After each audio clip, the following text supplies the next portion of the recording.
Welcome back to the Four Chains, and today's video is going to be about how to build sales at a pizza restaurant. You know, in the beginning when we first started putting videos up, we didn't get a lot of requests for this, and we've started to get some recently, including Nerd Outbreak, who'd earlier requested another video. Yes, if you are our subscribers, you can request a second video after your first request is answered.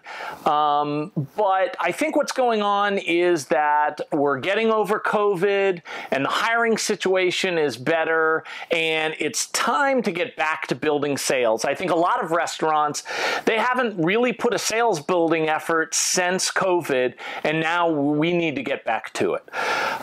If you subscribe to our channel and you put in the comments that you want a shout out, we always honor those on a subsequent video. In this particular situation, I would like to give a shout out to Beast Nation. They really helped us out with our last video.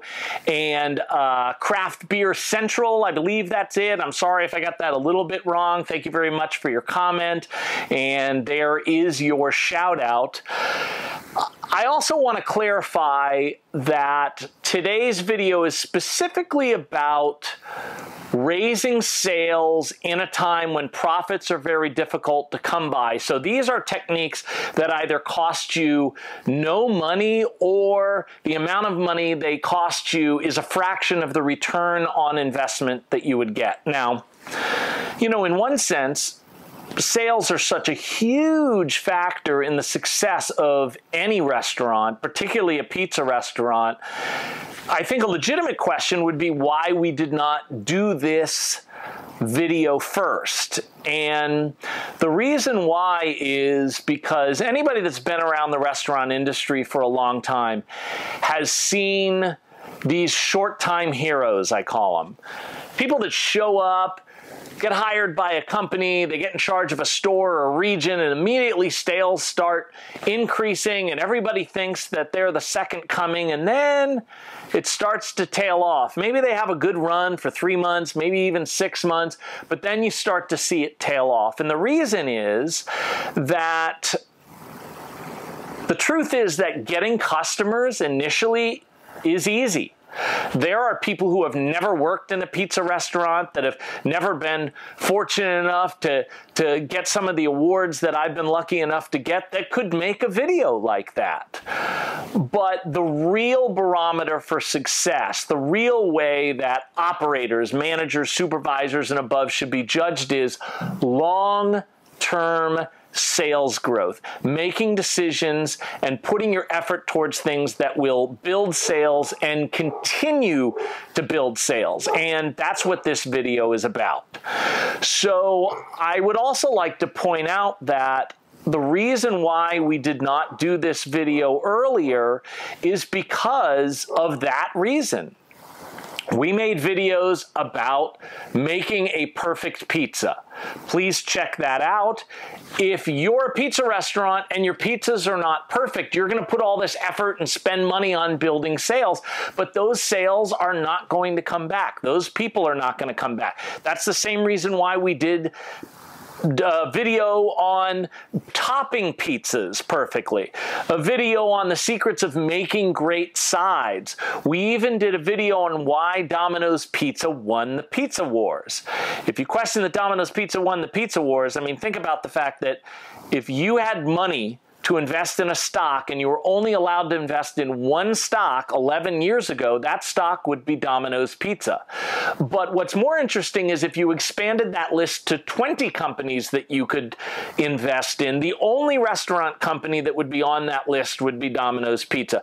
The degree to which they have destroyed the competition is really unprecedented in the restaurant industry. And the kind of principles that we talked about in all of those videos are the principles that you need to understand, that you need to have a grasp of before you go out there and get new customers that you hope will be customers for life, or you're just wasting your time. So I'm going to do something that YouTubers are never supposed to do, which is to tell you, if you haven't seen those videos yet, You need to see those videos first and grasp those concepts. I guess it'd be better if you just finish watching this and then go back to those. If you've been around for a while, you remember a long time ago when the big sensation with these people going around very successfully doing these seminars for restaurants on 30, 60, and 90-day mailers. And it worked. It certainly builds sales. And that was a time in Domino's Pizza where that was either the year or right going into the year where there was only 2 Domino's Pizza franchises over 15 stores that were positive in sales that year. It was us at Team Washington and the Manhattan franchise. And that is astonishing to think about when you think about how unbelievably successful Domino's Pizza is right now. So people were desperate for sales. And I certainly remember getting pushed hard on that. And my boss really wanted me to buy into it. And I should have been more tactful about it. But I pitched my boss on being the control group. I said to him, hey, Domino's was crushing it. Now Domino's is seeing a downward turn. If we all do this 30, 60, 90-day mailer, and Domino's is going on a cycle of going up, we'll never know whether this was what was so effective. So here's my plan. I'm going to do these things instead, and I'll probably look like a fool, and all the regions will crush me. Well, that wound up being what people make fun of me as the every measurable category year. I led in profit dollar growth, profit percent growth, sales dollar growth, sales percent growth, and I had the highest average audit score. And it was simply because I had calculated the return on investment on these mailers, and I knew they would raise sales, but I knew there were other avenues, particularly when minimum wage was lower, where we could get a better return on our investment. So that's going to be the focus here. I can tell you that I know there's people still doing those mailers, and there is a place for those, but right now an equivalent would be the call centers. I helped out a franchise who had a call center answer their phones. Their motivation was great. Minimum wage is extremely high there, and I asked a lot of questions about it and found out that the call center took 7% of all of the sales that they got. And the franchise was like, it's really working. Average ticket is up, $1.15 or whatever. And then I did the math and I said, hey, I worked it out. You know, you're averaging less than 7% profit on those orders.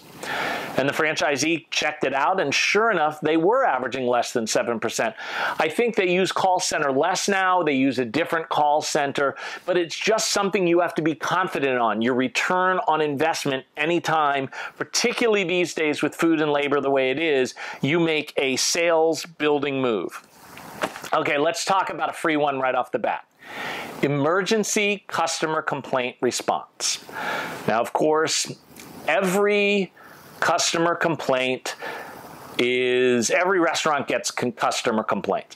And every manager gets customer complaints. Now, there was a myth that used to be told about me, particularly when people would introduce me at a restaurant convention or a rally or something like that, where somebody had come up with the fact that I was the only person that had managed for over a year's length of time and had never gotten a customer complaint. So I'm just going to reveal to you right now, it's not true. Now, the reason why is because if a customer called the store with a complaint and wasn't satisfied by the way that store handled it, they would call the office. And by the way, just so you know, the office's reaction was the same for every customer complaint. They would give them 10 free pizzas. Well, I didn't want to give away 10 free pizzas, so the truth is I got just as many customer complaints probably, or close to, as other people. I never let a complaint get past me. And that's what leads me to this item. Which customer complaints are emergencies? All of them. And why does that build sales? Well, let me tell you. Domino's has a rule. It's either 3 days or 5 days where you're supposed to respond to customer complaints that come through. Most franchisees decide 2 days is appropriate. I think that it needs to be immediately, and here's why. All the customer service studies show if you respond to a customer complaint in a good way, you actually have created a more loyal customer than if you had never made a mistake in the first place. customers understand you're going to make mistakes. Customers do not understand when you don't handle it in the right way. So treat your customer complaints as emergencies, and that will build your sales, because number one, those people will continue to order. They will actually order more often. And here's the great thing. Instead of telling everybody what a terrible experience they had at your restaurant, they're actually probably going to tell people that they had a good experience. So it's a win-win-win situation for you, and it's free. Let's talk about something that I want to get early on, because people think that with rising minimum wage, it is no longer economically feasible, and that is door hanging or flyering or promoting or whatever is the vernacular that you use for it. Putting door hangers on doors and giving door hangers with coupons to businesses. The reason why they don't think it's a return on investment is 99% of people door hang wrong. I remember when most people agreed door hanging was the best thing, but the way they would do it is they would hire door hangers, young kids normally. They would drop them off in a neighborhood, tell them the area they should door hang, and saying, when you're done, call me from the 7-Eleven. This is pre-cell phone. Call me and I'll come pick you up. Well, first of all, door hanging should always be in pairs. One of those pairs should be a management position that has an interest in building those sales. And it shouldn't be random. It should be border and direction. We have a marketing manual. We're not going to go over all those things. We have 33 steps to building sales and marketing, and we give those to our Patreons, shameless plug. But we, in this particular case, we go over a lot of detail on door hanging. I'll just hit the highlights. It's a border and direction system. All you have to understand is your borders, the streets that you don't go past, and your direction. And what direction in is not that you are always taking right-hand turns. It's that what you are door hanging is always to your right. So you meet in the middle of your area. One person, everything is to their right. One person, everything is to their left. And you go up and down the streets. And eventually, if you have borders and one person's doing addresses to their left and one person's to their right, you will meet. And you will get to the point where you understand how effective people are, how fast they jog, etc., etc. Will you be able to time it where you don't have a big walk back to the car? Not to go over the entire door hanging thing, but if you are walking down a street, you've already door hanged, then you planned it wrong. If you finish door hanging and you're a long way from the car, you're door hanging wrong. If you organize it correctly, it will be very economical. And what I'm suggesting is there's lots of times to door hang where you were not going to get the same level of sales building or any sort of production out of your employees. And here's one thing that you need to take into account. Never have one driver for lunch. Never. No restaurant, delivery place should ever have one driver for lunch. Now, you may be saying to yourself, I have a store on this boulevard and we only average $150 a day in lunch and it's not economical or whatever. It is economical, and here's how you do it. Number one, Monday through Thursday, let's say you have 2 drivers, Friday, Saturday, and football Sundays, you have 3. Rotate the days. On Monday, one of those 2 drivers meets you before open, and you guys go and door hang businesses. I should tell you that our previous video, if you haven't watched that on earning profit, one of the big aspects to earning profit is building sales. And so we talk about schools and businesses and residences there. But this is the opportunity for it. Do it with a driver. Why a driver? Because the driver is the one that benefits from the building sales. Go out, menu tape businesses, hand them menus, hand them magnets, hand them cups, get your name out there. Pretty soon, like day one, your driver's going to realize, wow, was this worth my time? Because instead of standing around all day, I'm getting mileage, I'm getting tips from all these extra orders, and then you can justify that second driver. Rotate days on that. And you'll build sales, and then you will need, but once you get that all done, you'll need both drivers the whole time. You won't even have time to door hang in the afternoon. Now, I just talked about before open. What do I mean by afternoon? That's where you build dinner sales. Let's say it slows down. You get an order at 2 o'clock. You definitely can't use 2 drivers from 2 to 4. So when there's apartments, both drivers deliver it. One of them pretends to be a driver in training.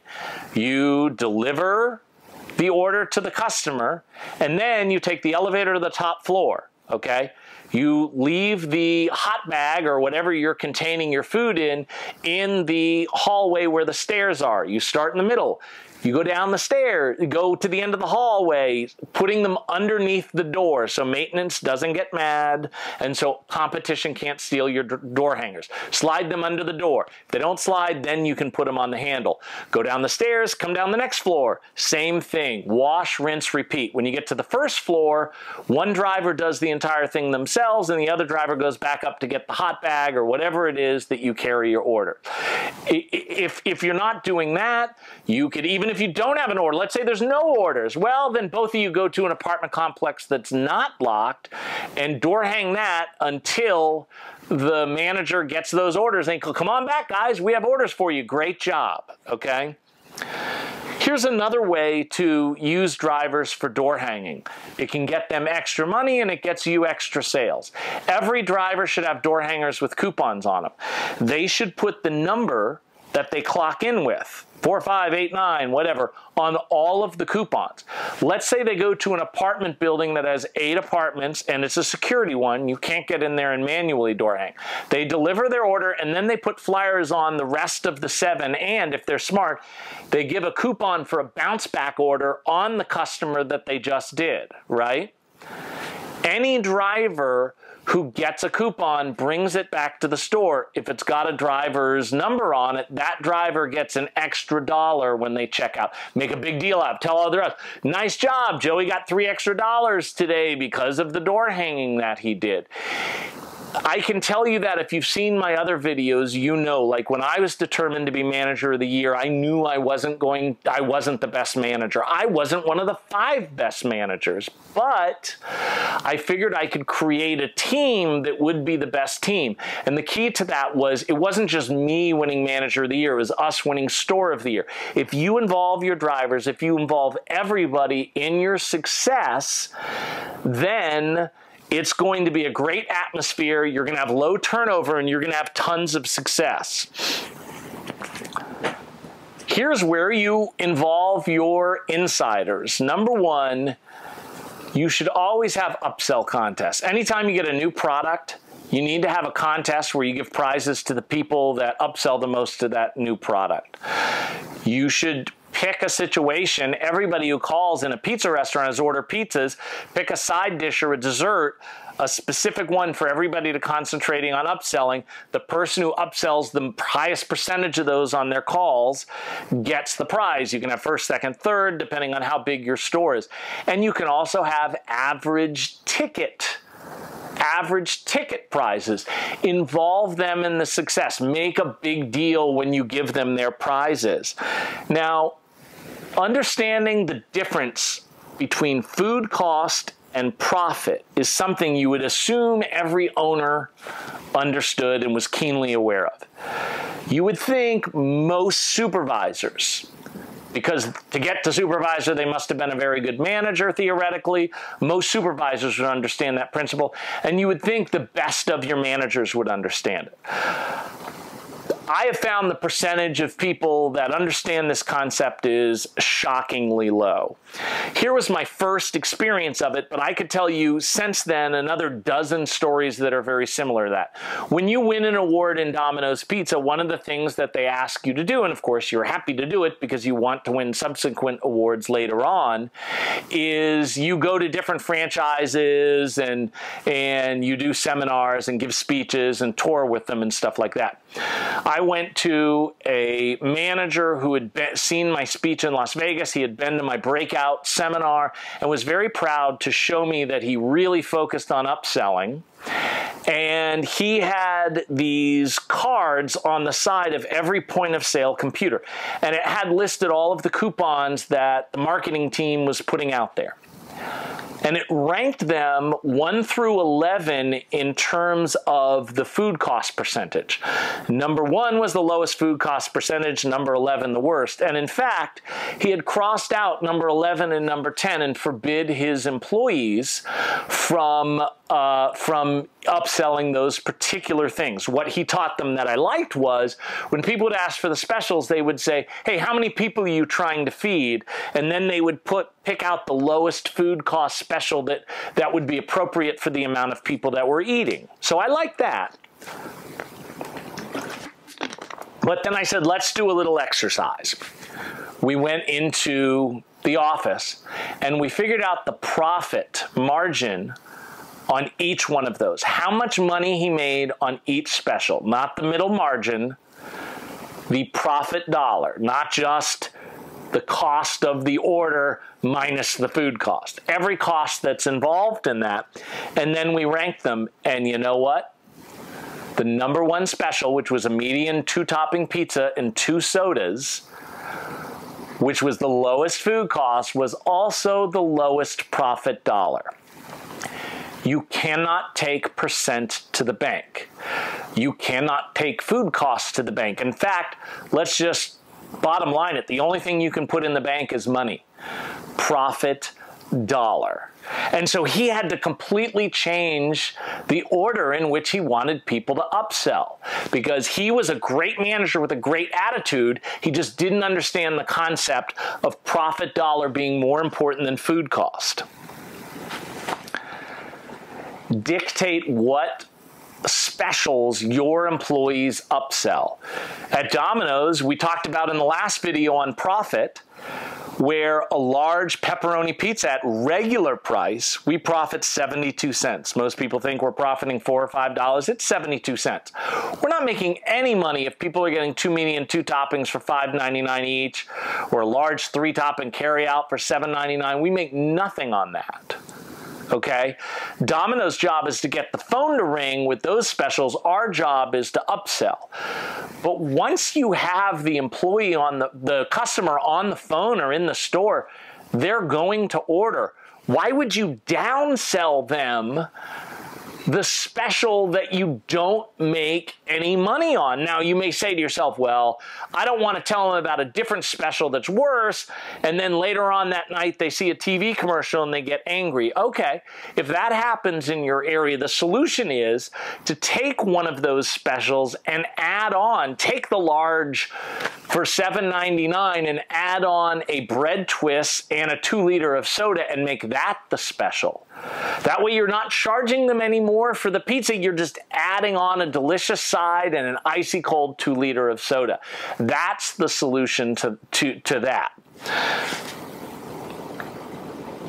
And along those lines, you should have menus in your store. You want people to understand, particularly Domino's Pizza. The reason why they're called Domino's now and not Domino's Pizza is they want menu choice. They don't want a family not to order from them because one person doesn't like pizza. So they have salads, they have pasta, they have sandwiches, etc., etc. So you want to have your menus in the store when customers walk in. What you don't want to have is coupons, particularly aggressive coupons. Have specials, like I talked about, particularly combination specials, pizza, side, drink. But if you have coupons, it does 2 things that aren't good. Number 1, you're getting less money out of a customer than they would be willing to spend. They're in your store, they're going to order 99% of the time. And number 2, let's say you have somebody call on the phone and order, and they're paying a certain price, and then they walk in and they're waiting for their order and they grab these coupons that are on the counter and there's a better deal for exactly what they ordered. Now they're pissed. Sure, you know, you can say, oh, okay, I'll give you that special, but you've created a negative customer experience for that. There is no win for that. Now, if you're saying you want to get repeat customers, that's fine. Attach the coupon to their box. So when you give it to them, they leave and then they can come back and get a better deal. But just having it on the counter or in some sort of display, that's not a good idea. Now, here's one more thing that's free. And once again, I recommend watching our last video on profit. Part of profit is building sales, and we talk about schools and businesses and residences. But here's something you can do free that will increase your sales. Call your store. Call your store. The main reason customers never go back to restaurants is an attitude of indifference or ignorance on the part of an employee. Indifference because they don't care. Ignorance also because they don't care to learn whatever information that you would think an employee working at that store would know. Call your store. When I learned indifference and ignorance is the reason we lose customers, I started having my entire region answer the phone. Thank you for calling Domino's, where we love our customers. This is Jim speaking. Would you like to hear about our specials? If they answer the phone, Domino's, may I help you? That's a whole different thing. That sounds pretty indifferent to me. Whatever your place is, call your store. Not from your phone number, which they will recognize. Call from a different phone number, or even better yet, because they might recognize your voice, have a friend of yours call and put it on speaker and listen to that caller. Do they sound like somebody who's happy to be there? Are they creating an experience that will build sales because that person is looking forward to calling and getting that same experience next time they call for the store? People know they can order online. If they're calling the store, it's because they prefer most of the time to have human interaction. You want that human interaction to be a positive one, or they're going to go ahead and call somebody else. Call your store. And tune into our next video. Thank you so much. I know this was a long video, but if you invested the time, that investment will pay off for you. Please subscribe. If you are looking for a video about a different subject, just go ahead and make that in the comments, and we'll keep making them if you keep watching them.